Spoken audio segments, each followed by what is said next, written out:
All right, Nuggets fans, BK here after the team bounces back from a very tough loss on the road in Minnesota to close out their road trip. They get to 500 as they beat the Jazz pretty handily, 129-103 here at Ball Arena. The Jazz winless on the year, and it's easy to see why. They've got some young pieces that they can maybe build around, but they are certainly not where the Nuggets are.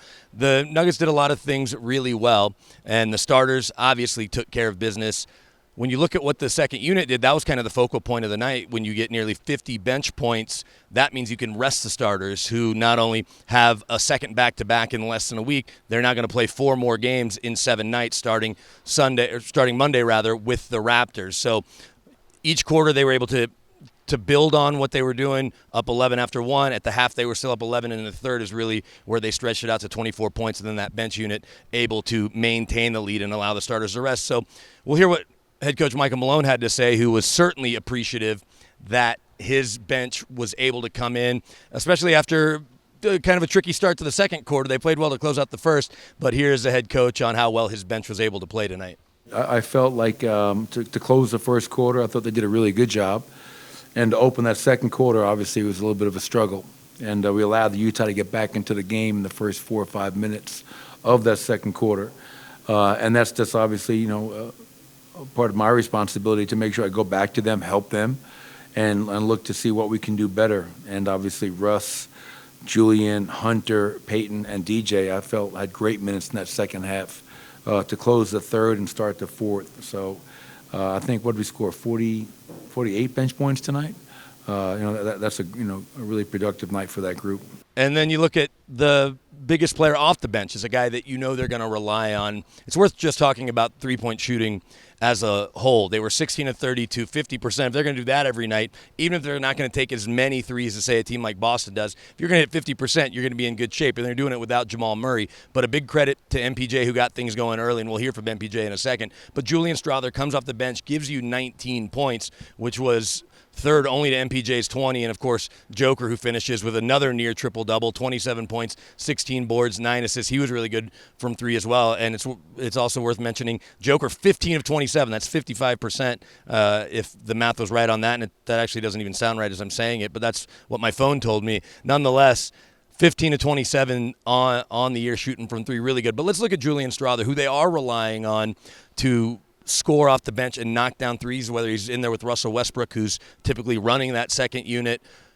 But with Jamal Murray hurt, you had Westbrook with the starters as well as with the backups. And so Strawther comes in, and he's really just starting to get comfortable here in year 2. He was a first-round pick a year ago for a reason, and you could tell how comfortable he was not only talking to us but on the court, and that's kind of where he started his post-game comments tonight, was his comfort level just continuing to grow here in his second year.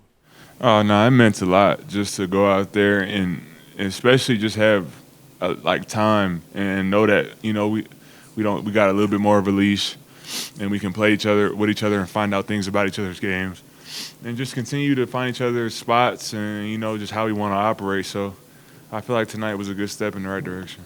And I mentioned MPJ. Well, he was the guy that got it going early. And so even though they're fatigued, this might be where him putting some weight on could be a good thing. At the very end of his press conference, I asked him about adding that weight, and he said, it's a second back-to-back in less than a week. The first 2, you had overtime games in Toronto and Brooklyn, and so maybe carrying a couple extra pounds, even though he said he's going to lean down to start the year, but carrying that extra weight might be helping him in these situations. But he comes out early, really gets it going, and then with those 20 points, 4 of 6 from 3, so a big part of their 50% shooting.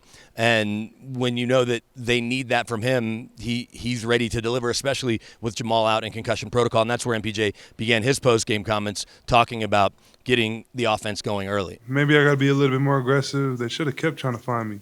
But, I'm playing. Everyone played well in the second half. CB got it going. Aaron's been shooting the ball really well. Also in the second half, Nikola really got it going from 3. So I think it was one of our better nights from 3-point, it looks like. So that's encouraging, I think. What's it been like to watch Nikola start the season as hot as he's been from 3? I think he's 16 for 27 or something. Really? Yeah. Yeah, no, he can shoot the ball. I think with our personnel, I think, I should be aiming to get 6 to 8, sometimes 9 threes up. I think Jamal will have to take a few more. I think Nikola, being willing to just let it fly sometimes will be big for us. And then, Julian shooting off the bench just because, teams are shooting more and more threes. We gotta try to shoot more, I think. So as it stands now, the Nuggets back to 500 at 3-3 like we started. They're going to have a tough stretch, but they are at home. That's another thing MPJ touched on was when you've got these back-to-backs or every other night, that cadence, you're not going to get as much practice time.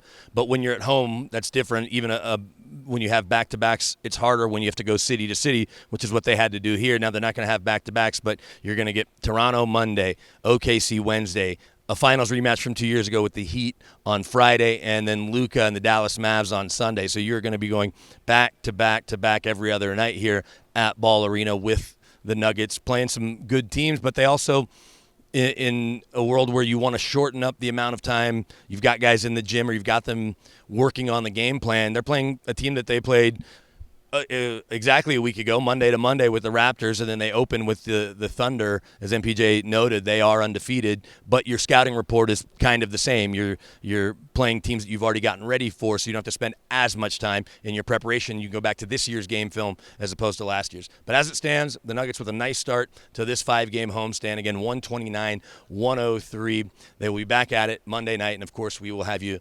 covered top to bottom here at Guerilla Sports.